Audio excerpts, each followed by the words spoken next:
হাঁসের মাংস সবার কাছেই লোভনীয়।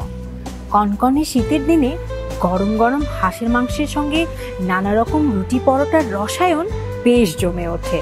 তবে আজ এসব নয়, আজ আমরা দেখব খুলনার ঐতিহ্যবাহী চই পিঠা আর হাঁসের মাংসের মজাদার একটি রেসিপি। আরও থাকছে শীতের জনপ্রিয় সবজি ফুলকপি দিয়ে দারুণ একটি রেসিপি, ফুলকপির কোরমা।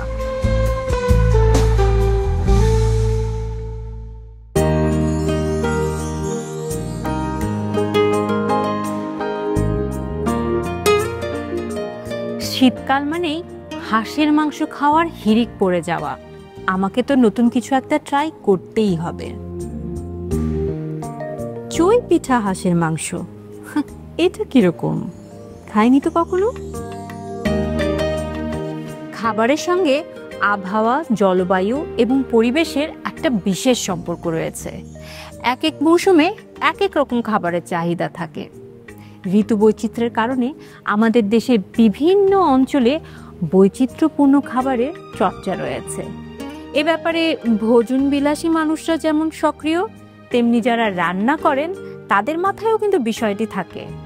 সেক্ষেত্রে রাঁধুনির রান্নাঘর বাংলার সেরা 100 রেসিপি, এই বইটি আপনাদের অনেক সহায়তা করবে। আর এই বইয়ের রেসিপিগুলো নিয়েই কিন্তু আমাদের এই আয়োজন। বাহির বাড়ির উঠোন থেকে ভেতর বাড়ির হেসে গল্পে মায়ায় জড়িয়ে থাকে নানান স্বাদের মিশে। দুই মলাটে বেঁধেছিলেন বাংলার সেই স্বাদ, ভুবন জুড়ে ছড়াবো এবার এই জেগেছে স্বাদ, এই বাংলার স্বাদ, রাঁধুনিদের স্বাদ, রাঁধুনির রান্নাঘর বাংলার সেরা 100 রেসিপি।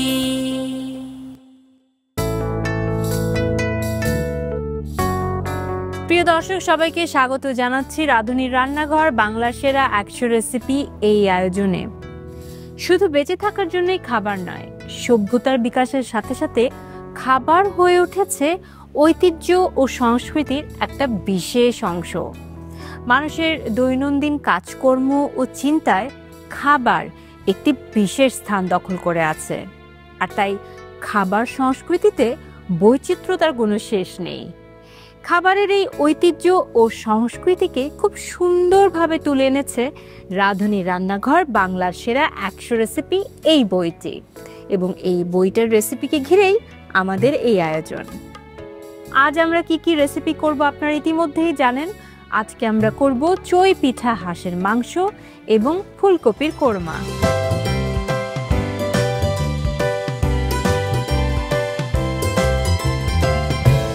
দেশ সেরা রাঁধুনিদের 100টি রেসিপি নিয়ে সাজানো হয়েছে এই বইটি, এবং রেসিপিগুলো 8টি ক্যাটাগরিতে ভাগ রয়েছে।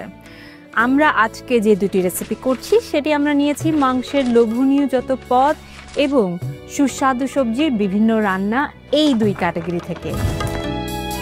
চলে যাচ্ছে আমাদের প্রথম রেসিপিতে, যেটি সেরা রাঁধুনি 1424-এর বিজয়ী মাহফুজুর রহমান তৈরি করে দেখাবেন। হাঁসের মাংস তো খেয়েছি, যদিও হাঁসের মাংস আমার খুব বেশি খাওয়া হয়েছে বলবো না, বিয়ের পরেই যা একটু আমি খেয়েছি, কারণ আমার শ্বশুর বাড়ির দিকে হাঁসের মাংস খাওয়ার চল রয়েছে। কিন্তু আপনি যেভাবে বানাচ্ছেন চই পিঠার হাঁসের মাংস, এটা আমি কখনো নামও শুনিনি, খুবই ইউনিক আমার কাছে লেগেছে। খুলনা অঞ্চলে হচ্ছে চুই পিঠার সাথে হাঁসের মাংসটা খেয়ে থাকে। আর চুই পিঠাকে অনেক অঞ্চলে অনেক নামেই জানে, অনেকে সিয়াই পিঠাও বলে, আবার কেউ ছই পিঠাও বলে। আর খুলনা অঞ্চলে মূলত এই চুই পিঠা আর হাঁসের মাংসটা খাওয়া হয় শীতের সময়। মানে কি এটা কি পিঠা আলাদাভাবে? পিঠার মতো একটা চালের গুঁড়াটাকে সিদ্ধ করে ওইটাকে দিয়ে আমরা সেমাইয়ের মতো একটা পিঠা বানাই, এটাকে স্টিম করে ওই স্টিম পিঠার সাথে হাঁসের মাংসটা দিয়ে ওরা খেয়ে থাকে।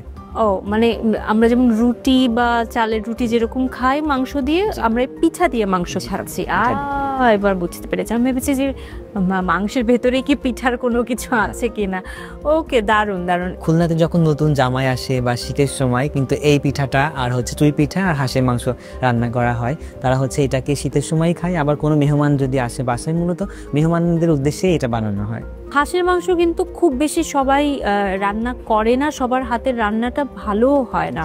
আপনি সেক্ষেত্রে কি বলবেন যে হাঁসের মাংস রান্নার ক্ষেত্রে কি কি বিষয় মাথায় রাখা উচিত? হাঁসের মাংস রান্না করতে না চাওয়ার একটি সব থেকে বড় কারণ হচ্ছে হাঁসের গায়ে কিন্তু ছোট ছোট অনেক লোম থাকে, এগুলো পরিষ্কার করাটা অনেক বড় একটা ঝামেলা সাপেক্ষ ব্যাপার। আবার সেদ্ধ করতেও কিন্তু অনেক সময় লাগে হাঁসের মাংসটা। এজন্য খুব বেশি সময় হাতে না থাকলে কিন্তু হাঁসের মাংসটা অনেকে রান্না করতে চায় না।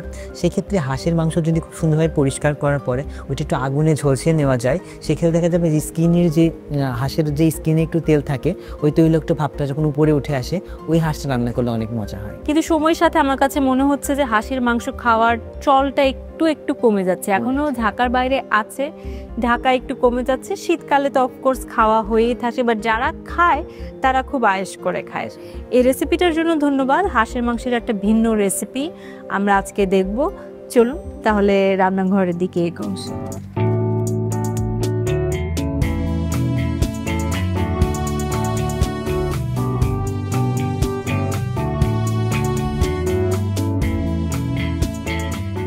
উপকরণ তো সব রেডি দেখতে পাচ্ছি, আমরা রান্নায় চলে যাই। রান্নাতে যাওয়ার আগে আমরা প্রথমে যেটা করব সেটা হচ্ছে এই হাঁসের মাংসের সাথে সব মশলাগুলো ভালোভাবে মাখিয়ে নিব। প্রথমে এখানে পেঁয়াজ বাটা 1/4 কাপ এটা দিয়ে দিচ্ছি। এখানে আদা বাটা দিব 1 টেবিল চামচ, যেহেতু চা চামচ দিয়ে দিচ্ছি 1 টেবিল চামচ আদা বাটা। রসুন বাটা দিব 1 টেবিল চামচ।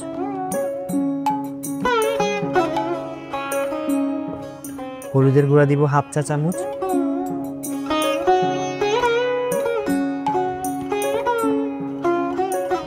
মরিচের গুঁড়া দিয়ে দিব এখানে 2 চা চামচ, উঁচু উঁচু করে ঝাল ঝাল হওয়ার জন্য। আর এখানে জিরার গুঁড়া আছে, জিরার গুঁড়া দিব 1 চা চামচ। আর এখানে লবণ দিয়ে দিব হচ্ছে 1.5 চা চামচ পরিমাণ লবণ দিয়ে দিচ্ছি। এখন এটাকে আমরা সুন্দরভাবে মাখিয়ে নিব। কেউ যদি চায় এটাকে মাখিয়ে আপনার হচ্ছে রেখে রান্না করতে পারে। আমরা এখানে যেহেতু কষিয়ে কষিয়ে রান্না করবো, আমাদের এখানে রেস্টে রাখার কোনো দরকার নেই। আচ্ছা, আমাদের হচ্ছে এটা মাখানো থাক। এখন আমরা আমাদের পরবর্তী ধাপে চলে যাচ্ছি।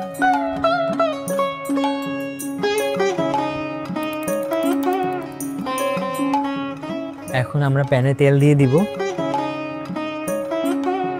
এখানে আমরা 1/4 কাপ মতো তেল দিয়েছি। তেলটা গরম হতে থাক। এই পাশে আমরা হচ্ছে চুই পিঠার জন্য পানিটা একটু গরম করতে দিই।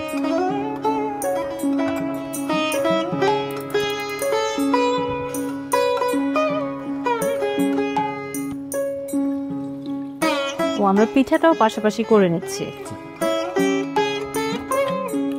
এখানে আমাদের তেলটা গরম হয়ে গেছে। এখানে আমরা পেঁয়াজ কুচি দিব 1/2 কাপ। এখানে 1 কাপ আছে, এর অর্ধেক খানি দিই।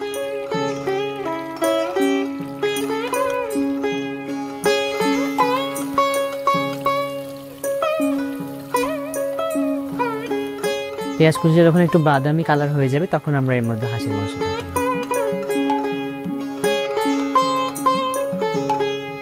আমাদের প্রায় অলমোস্ট হয়ে গেছে। এই যে একটু কালার চেঞ্জ হয়ে আসছে, আমরা এখানে হচ্ছে মাংসটা দিয়ে দিই। জি,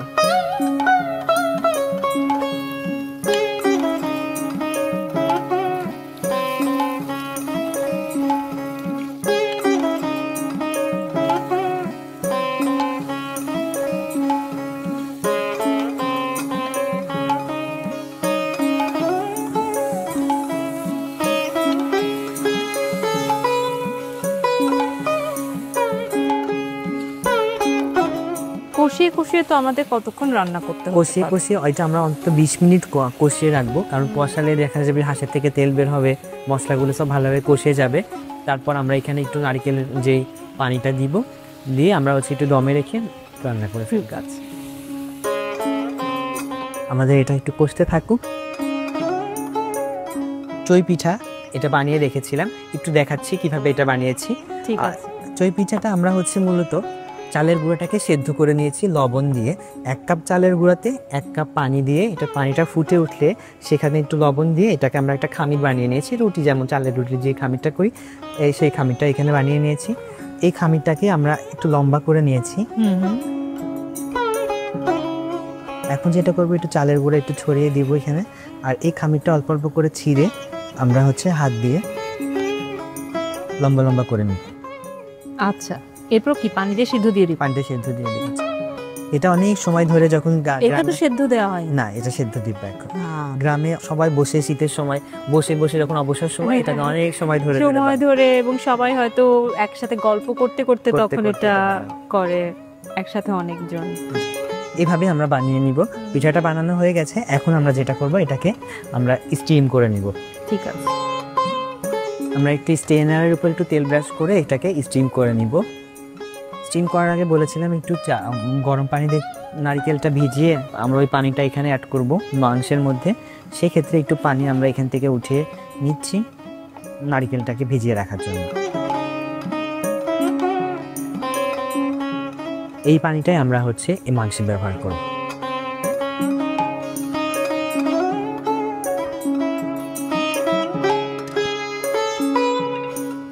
এখন যেটা করব, আমরা একটু অয়েল ব্রাশ করে নিচ্ছি যাতে এটার গায়ে একদম লেগে না যায়।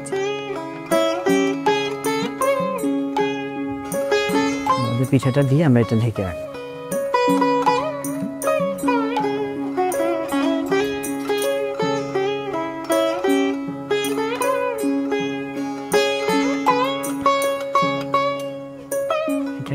এই পিঠাটা কি আপনাদের ওখানেই বেশি তৈরি করা হয় আপনাদের দিকে?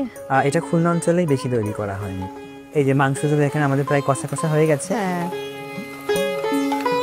দেখেন অনেক তেলও বের হয়ে এসেছে।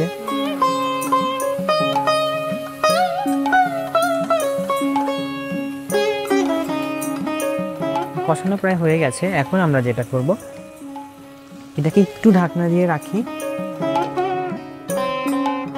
3 থেকে 4 মিনিট কষিয়ে এর মধ্যে আমরা এই নারকেল চিপড়ানোর পানিটা দিয়ে আমরা দমে রান্না করব প্রায় 30 মিনিটের মতো। তার মধ্যে আমাদের রান্নাটা হয়ে যাবে। তারপর লাস্টে আমরা গরম মশলা গুঁড়া ছড়িয়ে দিব। রান্না শেষ। ও ঠিক আছে। পিঠাটা আমাদের স্টিম হতে থাকে। স্টিম হতে কতক্ষণ সময় নিতে পারে? 8 থেকে 10 মিনিট সময় লাগবে, যেহেতু এটা চালের গুঁড়াটা সেদ্ধ করা আছে, খুব বেশি সময় লাগবে না। এখান থেকে আমরা শুধু পানিটা নিব। এটা কতক্ষণ ভিজিয়ে থাকলে তারপর পানিটা আমরা নিব? এটা আমরা 5-6 মিনিট ভিজিয়ে রাখলে এই পানিটা আমরা ব্যবহার করতে পারবো। এই নারকেলের পানিটা এখানে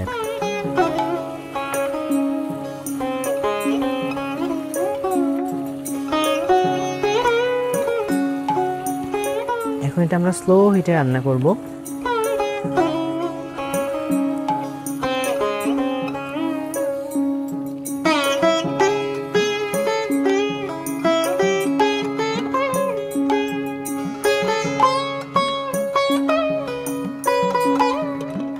এখন আমাদের যে উপরের ছিদ্রটা আছে এটা বন্ধ করে আমরা এটা স্লো হিটে আধা ঘন্টার জন্য রান্না করব। আধা ঘন্টার মধ্যে এটা আমাদের রান্না হয়ে যাবে।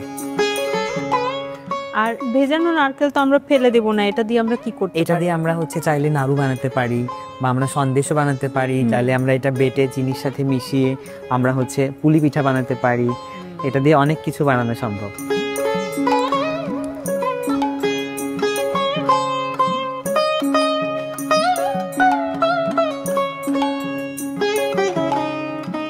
তারপর আমাদের চই পিঠাটা হয়ে গেছে। আমরা এখন চুলাটা বন্ধ করে দিব। পিঠাটা আমরা উঠিয়ে নিব।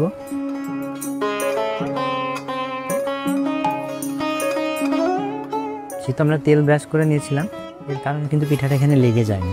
হ্যাঁ,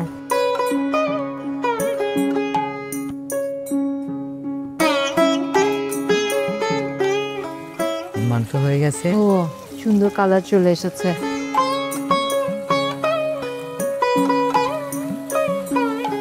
এখন আমরা গরম মশলা গুঁড়া ছড়িয়ে দিব 1/2 চা চামচ পরিমাণ। এখানে আমরা রাঁধুনি গরম মশলাটা ব্যবহার করছি। এর মধ্যে প্রত্যেকটা উপকরণ অনেক সুন্দরভাবে দেওয়া আছে।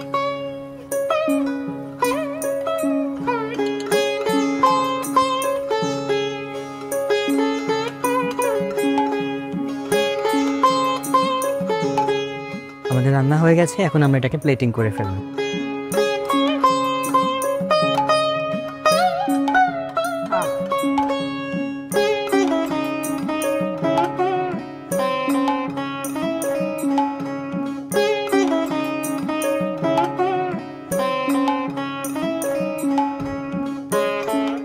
সামান্য একটু গ্রিন টাচ রাখার জন্য আমরা একটু পুদিনা পাতা দিয়ে দিচ্ছি। তৈরি হয়ে গেল আপু চই পিঠা হাঁসের মাংস। বাহ, দারুণ, চমৎকার। গরম গরম হাঁসের মাংস শীতকালে খেতে বড়ই উপাদেয়। অনেক ভালো লাগলো এরকম একটি মজাদার রেসিপি দেখে, এবং আমি দেখতে পাচ্ছি একেবারে বইয়ে যেভাবে আপনি সাজিয়েছিলেন, বানিয়েছিলেন, সেভাবেই করেছেন। আমি চই পিঠাটাও নেই। দারুণ। প্রিয় দর্শক, যারা হাঁস খেতে পছন্দ করেন তারা কিন্তু অবশ্যই এই রেসিপিটা ট্রাই করে দেখবেন। খুলনার ঐতিহ্যবাহী চুই পিঠার হাঁসের মাংস পুরো প্রস্তুত প্রণালী একবার দেখে নিন।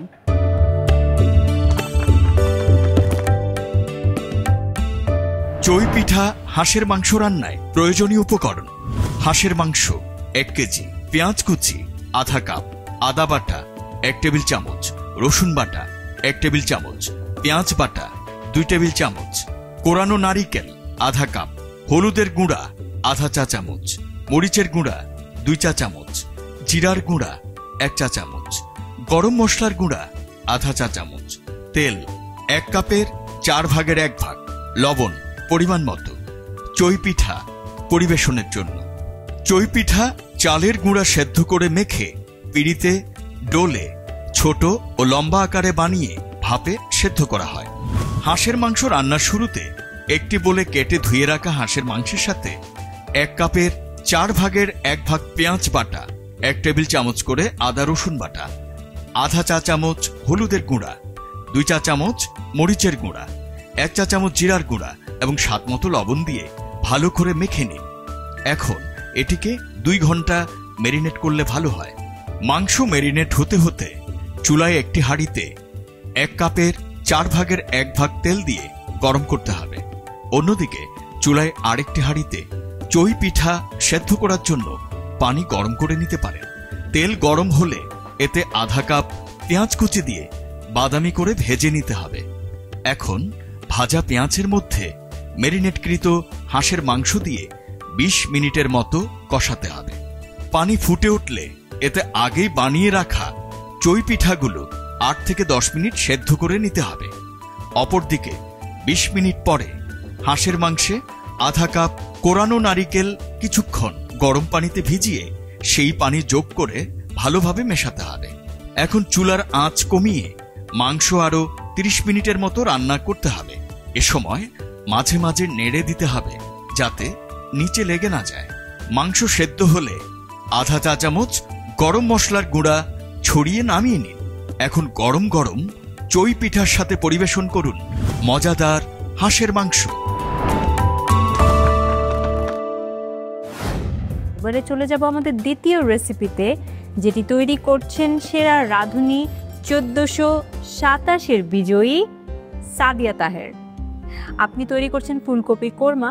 তবে দর্শকদের জানিয়ে রাখি যে রাঁধুনির রান্নাঘর বাংলার সেরা 100 রেসিপি এই বইটিতে ফুলকপির কোরমা রেসিপিটি দিয়েছেন আমাদের আরেক সেরা রাঁধুনি লুবনা ফেরদৌস। তিনি ব্যক্তিগত কারণে দেশের বাইরে থাকায় আজকে সাদিয়া আপু আমাদের রেসিপিটি তৈরি করে দেখাবেন। আপু কেমন আছেন?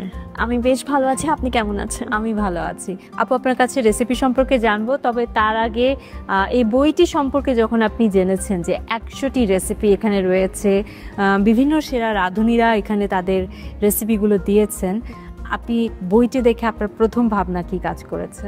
অনেস্টলি আমার কাছে খুবই ভালো লেগেছে, কারণ প্রত্যেকটা ক্যাটাগরির প্রত্যেক ধরনের রান্না আমরা একটা বইয়ের মাধ্যমে পাচ্ছি। যারা ইউজুয়ালি হোম কুকস থাকে তাদের তো এরকম একটা বইয়ের অবশ্যই প্রয়োজন। সব রকমের ক্যাটাগরির রান্না আছে, তা আঞ্চলিক রান্না হোক, দেশীয় রান্না হোক, কিংবা উৎসবের রান্না হোক, সব কিছু মিলে একত্রে একটি বই। সো আমি মনে করি এটা সবার জন্য অনেক হেল্পফুল।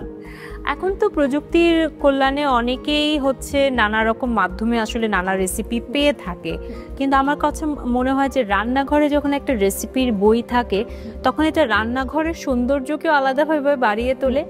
আর রেসিপির বই দেখে রেসিপি তৈরি করার মধ্যে কিন্তু একটা অন্যরকম, আমি বলবো যে নস্টালজিয়া আছে না, আগে আমরা দেখতাম আমাদের মারা সেটা করে থাকতেন, তো সেই জায়গা থেকে আমার কাছে একটা দারুণ বিষয় মনে হয়েছে। আর ফুলকপির কোরমা আপনি আজকে করছেন, শীতকাল এলেই মানুষ যারা সবজি লাভার তারা হচ্ছে ফুলকপির প্রতি আগ্রহ খুব থাকে। অনেকেই শীত আসলেই খুশি হয়ে যায় যে এখন ফুলকপি পাওয়া যাবে, শীত গেলে আবার দুঃখী হয়ে যায় যে আর ফুলকপি খেতে পারবো না। ফুলকপির কোরমা অনেকেই করে থাকেন, আবার অনেকেই হয়তো জানেন না যে এই সবজি দিয়ে সুস্বাদু এই রেসিপিটি তৈরি করা যায়। একটু রেসিপিটা সম্পর্কে বলবে। রেসিপিটা সম্পর্কে বলতে গেলে অনেকেই আছে যারা মাছ মাংস খেতে চায় না, কিংবা অনেক কারণে আমাদের আজকাল অনেক অসুস্থতা থাকে, অনেক কারণে আমরা মাছ মাংসটা সবসময় খেতে পারি না। তো ভেজিটেবল দিয়ে বা একটা সবজি দিয়েও যে এত সুন্দর একটা রেসিপি করা যায়, একটা উৎসবের একটা রেসিপি করতে পারি আমরা, এটা কিন্তু খুবই প্রেজেন্টেবল একটা রেসিপি। যে কোনো দাওয়াতে চাইলেই আমরা কিন্তু মাংসের পরিবর্তে একটা ভেজিটেবল কোরমা কিংবা ফুলকপির কোরমা সার্ভ করতে পারি। তো আমার মনে হয় এটা কোথাও না কোথাও আমরা যে ট্রেডিশনাল যে রেসিপিটা আছে ওইটা ফলো করে, সেমভাবে ওই প্রসেসটা ফলো করে আমরা এই কোরমাটা তৈরি করেছি। আর আশা করি আমার মনে হয় দর্শকদেরও খুব ভালো লাগবে, একটু ভিন্নতা আসবে। ফুলকপির তো অনেক প্রকারের পদই আমরা ট্রাই করে থাকি বাসায়, সো আমার মনে হয় এটাতে একটা ভিন্নতা আসবে আর মানে ভালো লাগবে খেতে। না, এটা দারুণ বলেছেন। আসলে বিভিন্ন শারীরিক সমস্যার কারণে কিংবা অনেকে হয়তো ডায়েট করে থাকে, অনেকে হয়তো ভেজিটেরিয়ান আছেন, অনেকেই ভাবে যে আচ্ছা কি আমাদের জন্য আজকে ঈদ বা আজকে বাসায় মেহমান আসবে বা আজকে একটু পোলাও মাংস হচ্ছে, আমার জন্য তো খাওয়ার কিছু থাকছে না, মনটা হয়তো খারাপ হয়ে যেতে পারে। বাট তাদের মন ভালো করার জন্য ফুলকপির কোরমা এই সুস্বাদু পদটি বানানো যেতেই পারে। আপনি ফুলকপির কোরমা কখনো নিজে করেছেন? আপনার রেসিপি আর লুবনাপুর রেসিপির মধ্যে আপনি কি পার্থক্য পেয়েছেন? পার্থক্য বলতে কিছুই নেই, সবারই নিজস্ব একটা স্টাইল থাকে রান্না করা, কিংবা সবারই নিজের একটা মানে এটা বলা যায় একটা হিন্ট থাকে যে সবার পার্সোনাল একটা টাচ থাকে প্রত্যেকটা রেসিপিতে। বাট আমি মনে করি সব রেসিপি কিন্তু অনেক যুগ ধরে হয়ে এসেছে একটা ট্রেডিশনাল ওয়েতে। সো আমি যেটা লুবনাপুর রেসিপি দেখি সেটা খুবই ট্রেডিশনালভাবে, যেভাবে আমরা বছরকে বছর খেয়ে এসেছি ওভাবেই আছে। কিছু রেসিপি থাকে যার ট্রেডিশনাল রেসিপিটা চেঞ্জ করা উচিত না, কিছু রেসিপি থাকে ওইভাবেই ভালো লাগে খেতে, বেশি ভ্যারিয়েশন আনতে গেলে তখন রেসিপিটা নষ্ট হয়ে যায়। তো আমি মনে করি এটা একদম পারফেক্ট একটা রেসিপি, অ্যান্ড সব যা বাসায় আমাদের উপকরণ থাকে তা দিয়ে আমরা তৈরি করতে পারবো। ঠিক আছে, দারুণ। তাহলে আর এত কথা না বাড়াই, আমরা সরাসরি রান্নাঘরের দিকে এগোই। আসুন।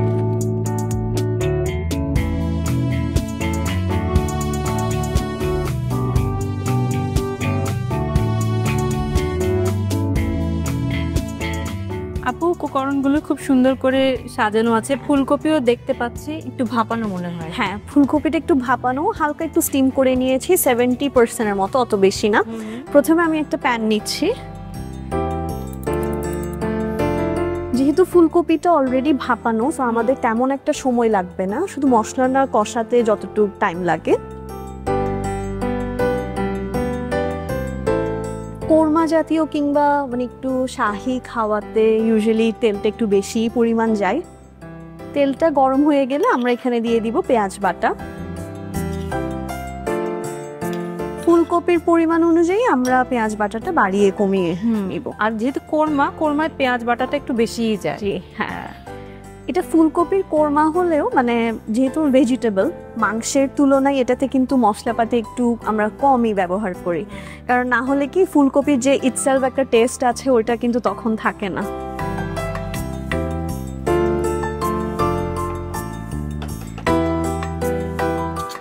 পেঁয়াজটা একটু ব্রাউন হয়ে আসার জন্য আমরা ওয়েট করছি। এরপর এখানে আমরা দিয়ে দিব আদা বাটা, রসুন বাটা।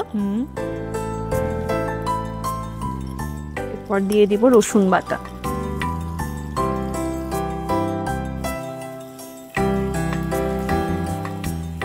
এরপর এখানে আমরা দিয়ে দিব টক দই।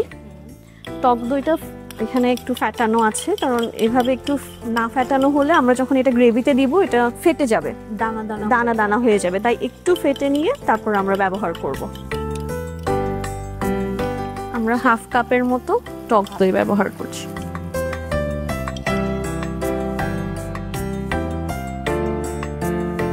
এরপর এখানে দিয়ে দিচ্ছি আমরা কাজু বাদাম বাটা। এটা আমরা 2 থেকে 3 টেবিল চামচের মতো দিয়ে দিচ্ছি। এখানে হাফ চা চামচের মতো জিরা গুঁড়া দিয়ে দিলাম। এরপর দিব ধনিয়া গুঁড়া, তাও হাফ চা চামচের মতো।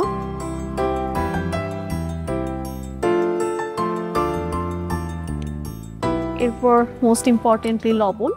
লবণটা যে যার স্বাদ মতো দিয়ে দিলাম আমরা এখানে।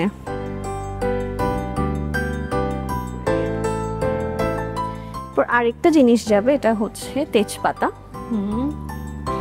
তেজপাতাটাকে আমরা একটু হাতে ছিঁড়ে ভাবে দিয়ে দিই। 2টো তেজপাতা দিয়ে দিলাম। অ্যান্ড এরপর কাঁচামরিচ। তো যার যার ঝালের পরিমাণ হিসাবে দিবে, যে যতটুকু ঝাল খেতে পছন্দ করে। কোরমা তো ইউজুয়ালি একটু মিষ্টি হয়, ঝাল। হ্যাঁ, ওটাতে একটু যারা একটু ঝাল খেতে পছন্দ করে ওরা চাইলে একটু বাড়িয়ে দিতে পারে। এখন হচ্ছে আমরা মশলাটাকে একটু 4 মিনিটের জন্য একটু কষাবো, কাঁচা যে একটা গন্ধ থাকে ওটা চলে যাওয়ার জন্য। ফুলকপি বাদেও অন্য কোনো সবজি দিয়ে কি এটা তৈরি করা সম্ভব? আর কি কি হতে পারে? যেমন আমরা যদি এটাতে একটা ভেজিটেবল ব্যবহার না করি, কিন্তু আমরা মিক্স টাইপের সব ভেজিটেবল ব্যবহার করতে পারি। যেমন আলু দিতে পারি, আলু, গাজর, কিংবা আমরা চাইলে বরবটি দিও। বরবটিকে একটু হালকা স্টিম করে, তাহলে কিন্তু কালারটা চেঞ্জ হবে না যদি ওটা দিয়ে আমরা করতে পারি। পেঁপে, এরকম চাইলে আমরা মিক্সড সব ভেজিটেবল নিয়েও কিন্তু সেম প্রসেসে আমরা এটা করতে পারি। হ্যাঁ হ্যাঁ। তা আমার মনে হয় আমাদের এটা কষানো হয়েছে। আমরা একটু নেড়ে দিই মশলাটা। তেলটা আমরা দেখছি আপু উপরে ফুটে এসেছে, তাহলে আমরা বুঝতে পারবি আমাদের কষানোটা হয়েছে।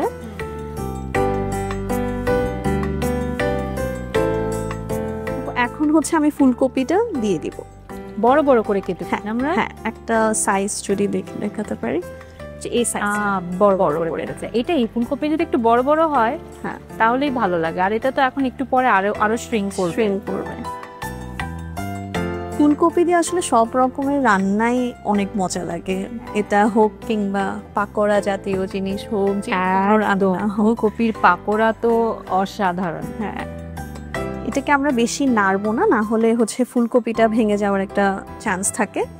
আমরা কি করব, এখন আমাদের বাকি যে উপকরণগুলো আছে, যেমন আমাদের কোরমা যেহেতু দুধ অবশ্যই যাবে, তা আমরা হচ্ছে এখন দুধটা অ্যাড করে দিব।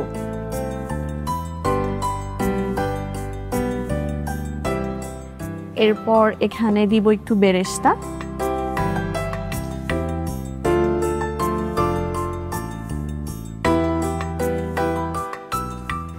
বেরেস্তাটা অ্যাড করে দিলাম। আর লাস্টে ফুলকপির সাথে কিন্তু আমাদের এখানে একটু মটরশুঁটি যাবে। মটরশুঁটিটা কিন্তু আগে থেকে সেদ্ধ করা, তাও এটাতেও কিন্তু একদমই সময় লাগবে না। যেহেতু এটা কোরমা, একটু ব্যালেন্স করার জন্য আমাদের চিনিটা দিতে হবে একটু। এই তো, এখন আমরা এটা জাস্ট 5 মিনিট একটু কুক করে আমরা নামিয়ে নিব। আমরা একটু 5 মিনিট ওয়েট করব। শীতের সবজির প্রতি তো সবারই একটা আকর্ষণ থাকে না, শীতকালের সবজির প্রতি। আর ওই সকল সবজির পুষ্টিগুণও কিন্তু মানে আমি বলবো যে ওই শীতকালের সময় যেমন রোগ শোকটাও বেড়ে যায়, সেরকম যখন আপনি সবজি যদি খেতে থাকেন ওই সময়, শীতকালীন সবজি বা সেই মৌসুমী সবজিগুলো, তাহলে সেটা কিন্তু রোগ প্রতিরোধের ক্ষেত্রে অনেক বেশি সহায়ক হয়। আর শীতকালে মনে হয় সবকিছুর স্বাদটাও কেন জানি অনেক বেড়ে যায়। মনে হয় সবকিছু খেতে ভালো লাগে। মানে একটা উৎসবের একটা আমেজ যেরকম থাকে, আমার মনে হয় শীতকালে ওই আমেজটা মানুষের মধ্যে খুব কাজ করে। সবকিছুই কেমন জানি ভালো লাগে। লুবনা আপুকে অনেক অনেক থ্যাঙ্কস যে উনি এই রেসিপিটা আমাদের সাথে শেয়ার করেছে আমাদের এই বইয়ে।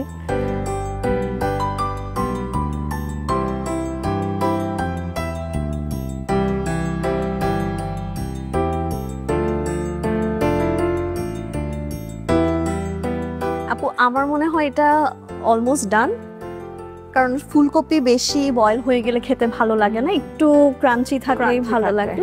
আর লাস্টে আমাদের শুধু একটা ইনগ্রেডিয়েন্ট দেয়া, এটা হচ্ছে ঘি। আমরা শুধু লাস্টে একটু 2 চামচ ঘি অ্যাড করে দিব।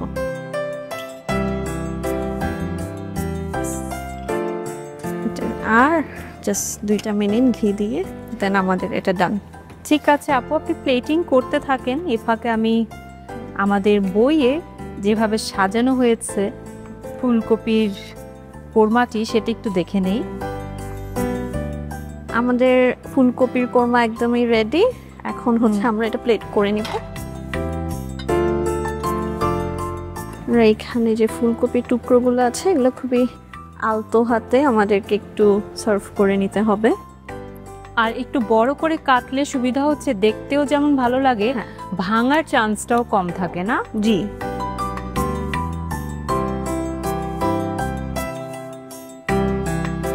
জাস্ট একটা ফুলকপির শেপ করে আমরা ফুলের মতো সাজিয়েছি, এটাকে শেপ করছি।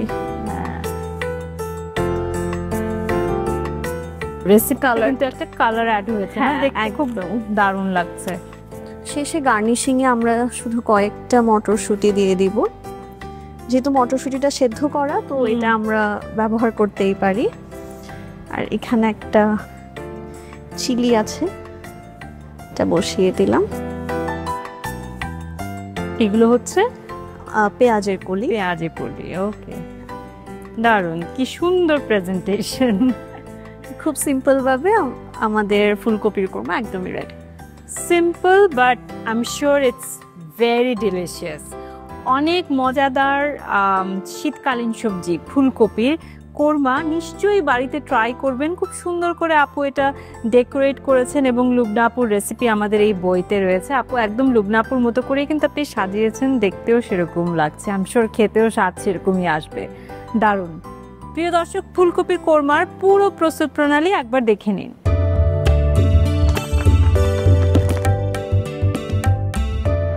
ফুলকপির কোরমা রান্নায় প্রয়োজনীয় উপকরণ: বড় আকারের ফুলকপি 1টি, মটরশুঁটি আধা মুঠো, তেজপাতা 2টি, কাঁচামরিচ কুচি 3 থেকে 4টি, দুধ 1 কাপ, আদা বাটা আধা চা চামচ, রসুন বাটা আধা চা চামচ, পেঁয়াজ বাটা আধা কাপ, কাজু বাদাম বাটা 2 থেকে 3 টেবিল চামচ, টক দই আধা কাপ, ধনিয়া গুঁড়া আধা চা চামচ, জিরার গুঁড়া আধা চা চামচ, ঘি 2 চা চামচ, তেল 1 কাপের 4 ভাগের 1 ভাগ, চিনি আধা চা চামচ, পেঁয়াজ বেরেস্তা পরিমাণ মতো, লবণ স্বাদ মতো। ফুলকপির কোরমা রান্নার শুরুতে চুলায় একটি হাঁড়িতে 1 কাপের 4 ভাগের 1 ভাগ তেল দিয়ে গরম করতে হবে। তেল গরম হলে তাতে আধা কাপ পেঁয়াজ বাটা দিয়ে একটু কষাতে হবে। কিছুক্ষণ পর এতে আধা চা চামচ করে আদা ও রসুন বাটা, আধা কাপ টক দই, 2 থেকে 3 টেবিল চামচ কাজু বাদাম বাটা, আধা চা চামচ করে জিরা ও ধনিয়ার গুঁড়া দিন। এছাড়াও স্বাদমতো লবণ, 2টা তেজপাতা ছিঁড়ে এবং 3-4টি কাঁচামরিচ কুচি দিয়ে 4 থেকে 5 মিনিট কষিয়ে নিন। কষানো হলে ভাপানো ফুলকপি দিয়ে নেড়ে তাতে 1 কাপ দুধ ও আধা মুঠো করে পেঁয়াজ বেরেস্তা ও সেদ্ধ মটরশুঁটি এবং আধা চা চামচ চিনি দিয়ে একটু নেড়ে ঢাকনা দিয়ে 5 মিনিটের মতো অল্প আঁচে রান্না করুন। তেল উপরে উঠে এলে 2 চা চামচ ঘি ছড়িয়ে আরো 2 মিনিটের মতো দমে রেখে নামিয়ে পরিবেশন করুন। মজাদার ফুলকপির কোরমা। এবারে আমাদের দুটো মজাদার রেসিপির স্বাদ নেবার পালা। প্রথমে আমরা কোনটা ট্রাই করব? চুই পিঠা হাসির মাংসটা ট্রাই। এটাই ট্রাই করি, কারণ আমি ঠিক নিয়মটা জানি না, এটা দিয়ে এটা কিভাবে খেতে হয়। এটা হচ্ছে মাংসের সাথে আমরা চুই পিঠা একসাথে মিশিয়ে খাবো। আচ্ছা, আপনি আমাদেরকে বেড়ে দিন, আপনার খাওয়ার স্টাইল লেখা আমরা ট্রাই করি, তাই না? আপু আপনার প্লেট আগে।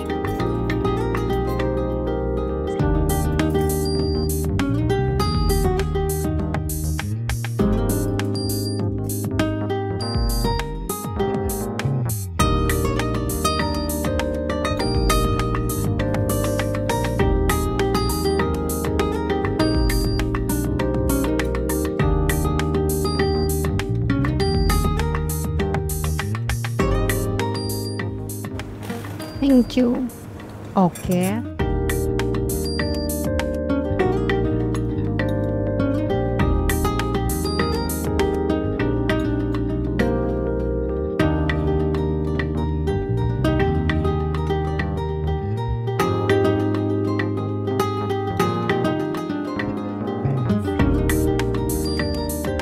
এবার আপনি নিন, আপনাকে দেখে আমরা খাই।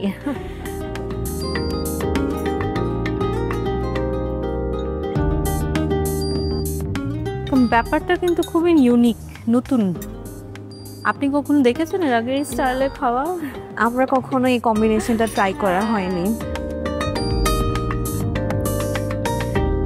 আমার মনে হয় এগুলো খুব হারিয়ে যাওয়া কিছু রেসিপি, যেগুলো সচরাচর এখন মানুষ ট্রাই করে না বাসায়। হ্যাঁ, এবং যেহেতু ওখানকার খুলনার দিকের রেসিপি, খুলনার বাইরেও কতখানি আমরা জানি, আমরাও জানতে পারছি, এটা একটা ভালো বিষয়। চলুন ভাইয়া দেখি।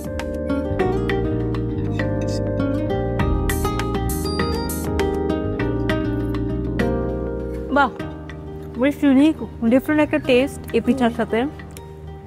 এটা তো যেহেতু এভাবে আমরা খাই, এটা আমরা কি মানে নাস্তার টেবিলে পরিবেশন করি বেশি, এরকম কি? যেটা খাবার শুরুতে মানে স্টার্টার হিসেবে খেতে পারে। স্টার্টার হিসেবে খেতে পারে। দারুণ। আপু কি মনে হলো?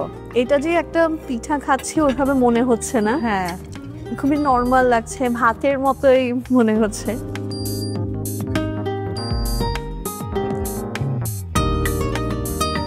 হাঁসের মাংস দিয়েও যে এরকম একটা স্টার্টার হতে পারে ভেবেই ভালো লাগলো। এবার আমরা ফুলকপিটা ট্রাই করি। আপু আমি একটু রাইস বেড়ে দিই আপনার। হ্যাঁ,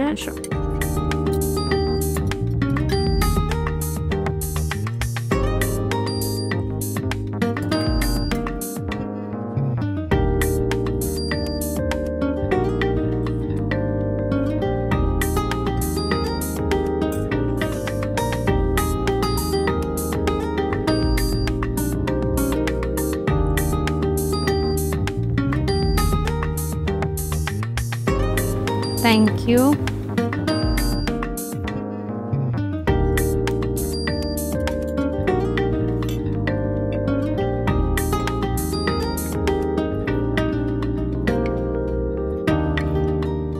বাহ, মনটাই ভরে গেল।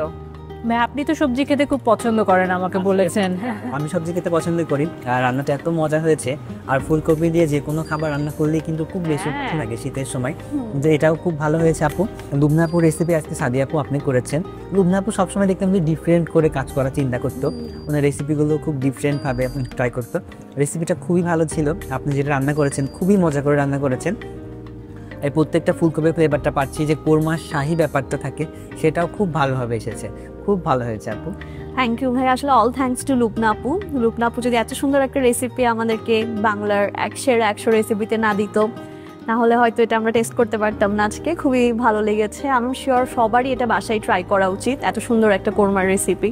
এবারে চলে যাচ্ছে আমাদের পরবর্তী সেগমেন্টে, ঝটপট প্রশ্নের চটপট উত্তর।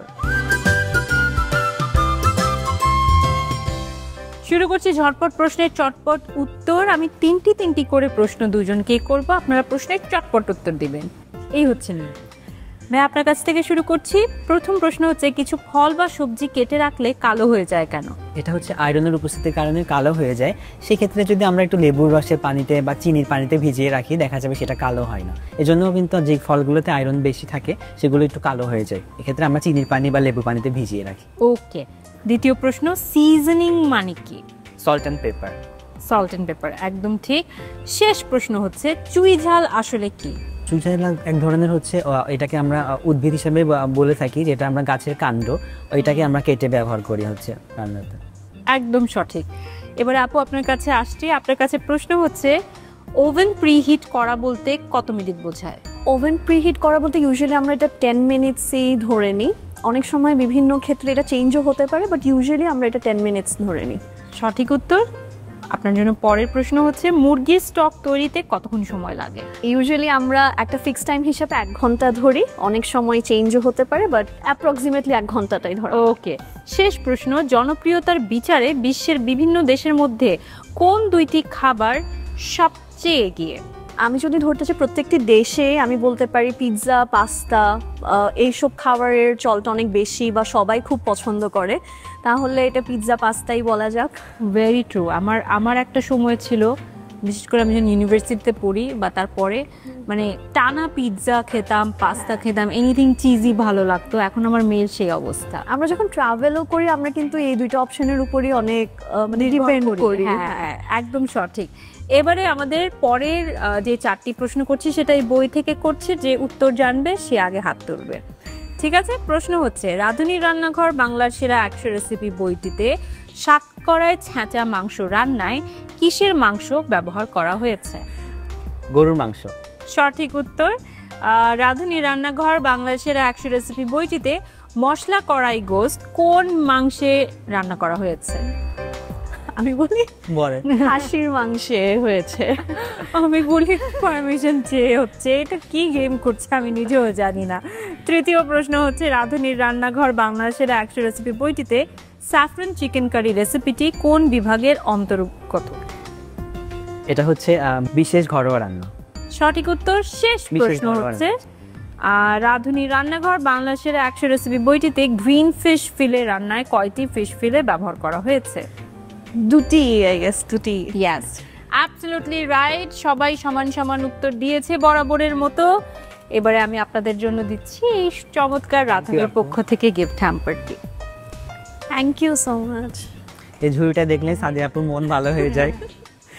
মন ভালো করার মতোই, তার চেয়ে বেশি মন ভালো করা ছিল আপনাদের আজকের দুটো রেসিপি। অনেক অনেক ধন্যবাদ দুজনকে। প্রিয় দর্শক, এবারে আপনাদের পালা, আপনাদের জন্য থাকছে কুইজ। আমরা আমাদের আজকের কুইজ তো জানবই, তবে তার আগে জেনে নিচ্ছি গত পর্বের কুইজের সঠিক উত্তর দিয়ে কে জিতে নিয়েছেন এই রেসিপির বইটি। রাঁধুনি রান্নাঘর বাংলার সেরা 100 রেসিপির গত পর্বের প্রশ্ন ছিল চুই ঝালে গরুর মাংসের কষা মূলত কোন অঞ্চলের recipe? RR5A Chittagong, RR5B Khulna. সঠিক উত্তর RR5B খুলনা। আর সঠিক উত্তর দিয়ে বিজয়ী হয়েছেন মাগুরপট্টি যশোর থেকে সুমাইয়া জাহান। অভিনন্দন আপনাকে। এবারে জেনে নেব আমাদের আজকের পর্বের কুইজ। রাঁধুনির রান্নাঘর বাংলার সেরা 100 রেসিপির আমাদের আজকের প্রশ্ন, সেরা রাঁধুনি সাদিয়া তাহের কিসের কোরমা করেছেন? RR6A ফুলকপির কোরমা, RR6B ডিমের কোরমা। উত্তর পাঠাতে আপনার মোবাইলের মেসেজ অপশনে গিয়ে টাইপ করুন MQ স্পেস RR6A অথবা RR6B আর পাঠিয়ে দিন 16239 এই নম্বরে। উত্তর পাঠানোর শেষ সময় আগামী বুধবার সন্ধ্যা 6টার মধ্যে। কর্মব্যস্ত দিনে যে বিষয়টি আমাদেরকে একটু মানসিক শক্তি যোগায় তা হচ্ছে এই ভাবনাটি যে দুপুরের খাবারে আজকে কি থাকছে কিংবা রাতে বাসায় গিয়ে কি খাবো। এই যে খাবারের প্রতি এই ভালোবাসা, তা আসে বৈচিত্র্য এবং স্বাদ থেকে। এবং বৈচিত্র্যময় এবং সুস্বাদু রেসিপি তো প্রতি সপ্তাহে আমরা নিয়ে হাজির হচ্ছি, আগামী সপ্তাহেও হাজির হব। সেই পর্যন্ত রান্না করতে থাকুন, রান্নার স্বাদে বৈচিত্র্য আনতে থাকুন, সবার মন ভালো করতে থাকুন।